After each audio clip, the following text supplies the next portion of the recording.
Hey guys, welcome back to JR14. Here I am with another video for you guys today. Now, have you guys seen in the previous video, I actually made a whole video what it's like to use supercharger stations while traveling in a Tesla Model 3 long-range dual motor, and it was a great success. I'm not going to talk about that. Make sure that you watch the previous video if you want to see that. I'll put the link in the upper right hand corner of the screen. But today I'm going to show all the people the proper way of how to supercharge. A lot of people don't really understand the aspects of supercharging. Why does it take so long even though it doesn't? Or you know, what is the steps that we have to take? So I figured I'm actually driving from Georgia back to Maryland, and I'm stopping at my first supercharger, so I'll figure that I'll at least tell you the steps of what it is like to supercharge and how do we supercharge. So without further ado, let's get started with the video right now.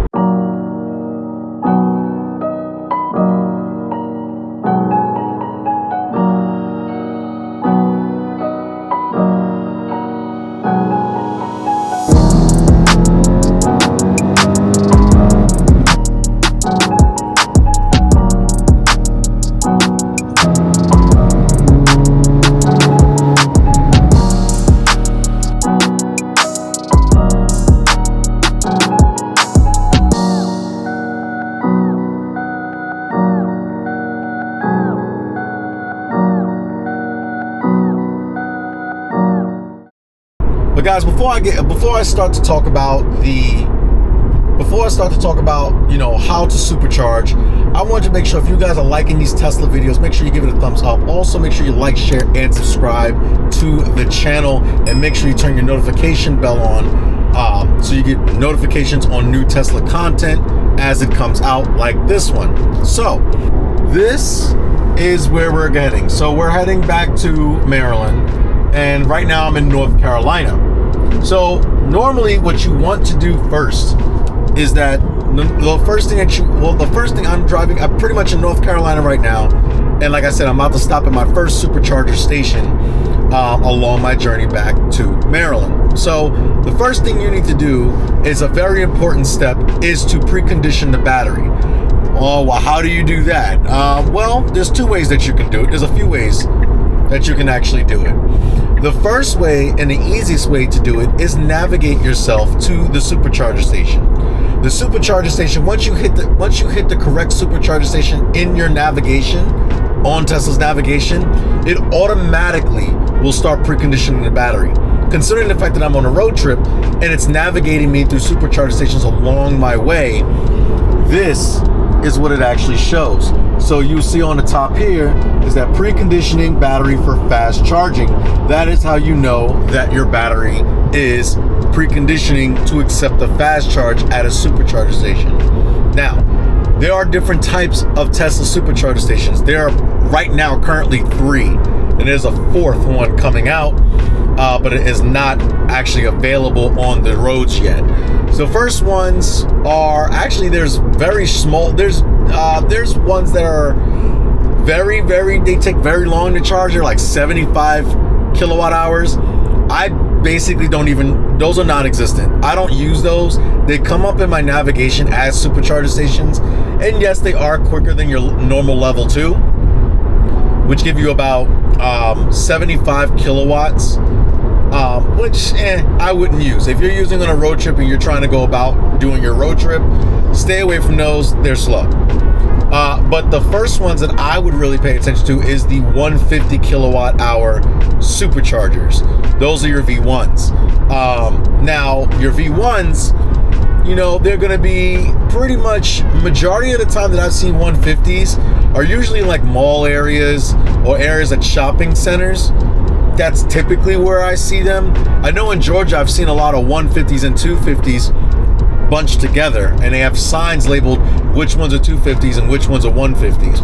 Those are your V1 superchargers.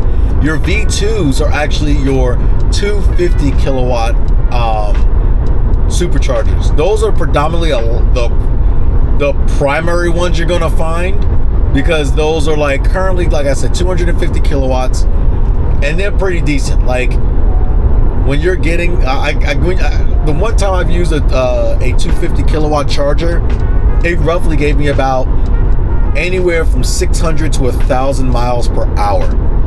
Now, the V3s currently are the 325 kilowatt hours.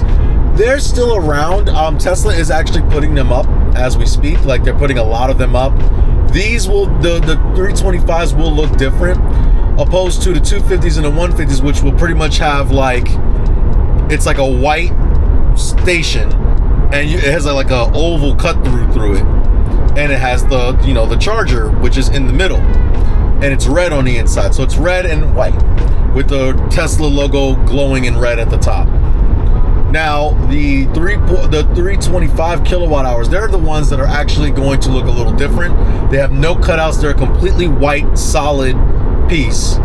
And pretty much, when you have the white solid piece, it has the connector on the side, and they're black. So it's a white face with black sides, also with Tesla logos in red glowing at the top. So those you will predominantly see as well. So those are your 325 kilowatt hours.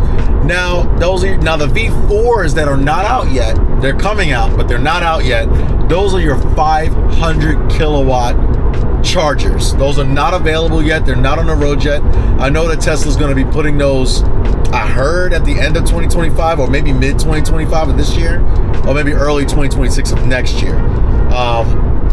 And right now, I think the only car that can supercharge on a V4, which is a 500 kilowatt charger, is the Cybertruck. So that's going to be negated for this video. But you're going to navigate yourself to it like I told you. It's going to show you the preconditioning battery for fast charging. And then once you get there, like I'm going to show you, once we get there, we still have about another 7 miles before we get to the supercharger. Then we will go ahead and get ready for the fast charging. And it's a very, very, very simple process. So next time I go this clip, we will already be at the supercharger station, and I will show you the next steps of what you have to do when you're at a supercharger. All right, so as you can see, we're at the superchargers here, and we're in reverse. We're just gonna back in. Another thing to look out for is when you're going to these charging stations, some may be out of order. Usually it's very rare that Tesla charging stations are out of order, but if they are, your navigation will tell you. So it is wise just to keep a lookout for that, so you're parking in the right one. I know, for instance, this one says 2C is out. I don't know if you guys can see that, but that says 2B. So you just park on the side of it, and always remember that your charger is always going to be on the driver's side of your car. So all you have to do, you can do it two ways. You can go into charging and you can open up your charge port, but I'm going to show you the cooler way. I was at 100, so I'm going to leave this at 90 now because I'm traveling. And I'm at 16% left. So all we're going to do is we're going to step out. And I don't think all you're going to do is just grab this and you just tap it against the light like that. Opens up and you just plug. Now you're going to see like a blue light. That blue light will turn green. It's thinking about it, and it's green. So now it's charging. And then you just sit in the car. You can either sit in the car. I need to be here for 14 minutes to go on my trip. You can fully charge if you want to, which will take, it'll tell me if I need to charge, if I wanted to charge to 90, how long it would take. But here it's like 30. It tells you how many cents it is per kilowatt, how much your session is going to cost, and how much energy you're consuming. So right now, like I said, 250 kilowatt hours. We're at 238, 241, 242, 243 kilowatts. We're around that range, and we're getting over 1,000 miles of hour per charging. So as you can see there, we're already at 18%.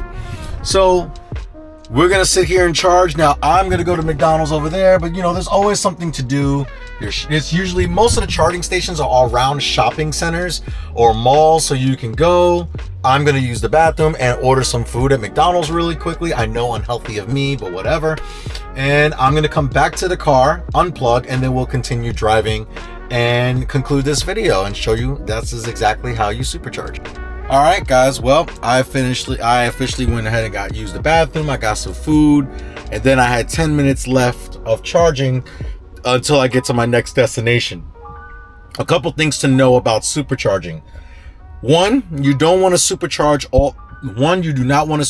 all the time. Supercharging all the time will negatively affect your battery over a period of time. It won't do it immediately, but if your predominant source of charging is supercharging, I would say don't do it. There's been YouTube videos where people have done it and their batteries have been fine. That's up to you. I mix my charging up. Some is supercharging, some is my chargers back in my apartment, some is just regular plugs. And that's just it, right? So it just depends on what your situation is, but you should have a predominant charger, a predominant way of charging at home. That is the main source of charging that you're supposed to. Supercharging is only if you need it in a quick pinch or if you're on a road trip like I am currently. That's number one. Number two, if you're supercharging is only really effective when you're low on charge. The lower you are on charge, the quicker it takes to charge majority of the battery back up. If you're at 60-70% and you plug up at a supercharger station, remember what I showed you before. Remember I showed you before how it was getting 241 kilowatts at over 1,000 miles an hour. Now we're at 67%. And it's getting only 70 kilowatts at 300 miles per hour. So as the battery ramps up, the more charge you have in the battery, the slower it takes to charge, which costs you more money at the end of the day. I remember I did this as a test. I didn't put it in a video, but I charged from 88% to 95% just to see what it would take. And that would take 30 minutes when you're plugged up at a supercharger from 88% to 95%. It's not worth it. Do not do it. It's not really a necessity. Again, predominant charging is at home. Now, pay attention to your navigation if you're on a road trip. It's very important. So now my route is taking me to the next supercharger station. It will tell me how much range I will have once I get there. And also these icons here. So you'll see the number 7 there. It's saying 7 chargers out of the 12 are available. So you see here 7 out of 12 are available. 1 is out of order, which is 2D. So you can click on this and it'll give you more information.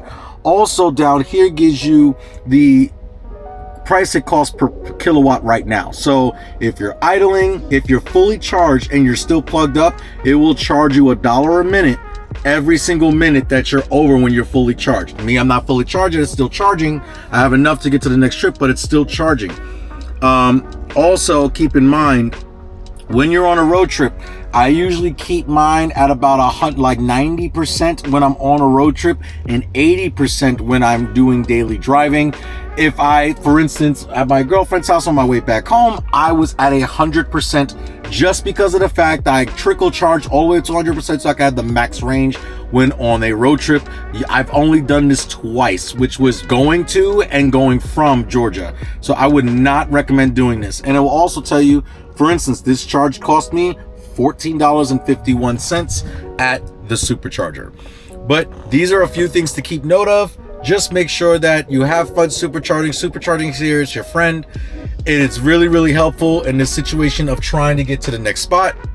It's very important that you make sure that you have the amount of range that you need. But guys, if you did like this video, make sure that you give it a thumbs up. Also make sure that you like, share, and subscribe to JR14. I will put my Tesla referral code down in the link below. If you are interested in buying a Tesla yourself, it benefits me, and it benefits, most importantly, it benefits you if you do decide to use my referral code in terms of money off your next Tesla. But guys, like I said, I hope you do have a great day. You guys always remember that cars are a lifestyle. Take care.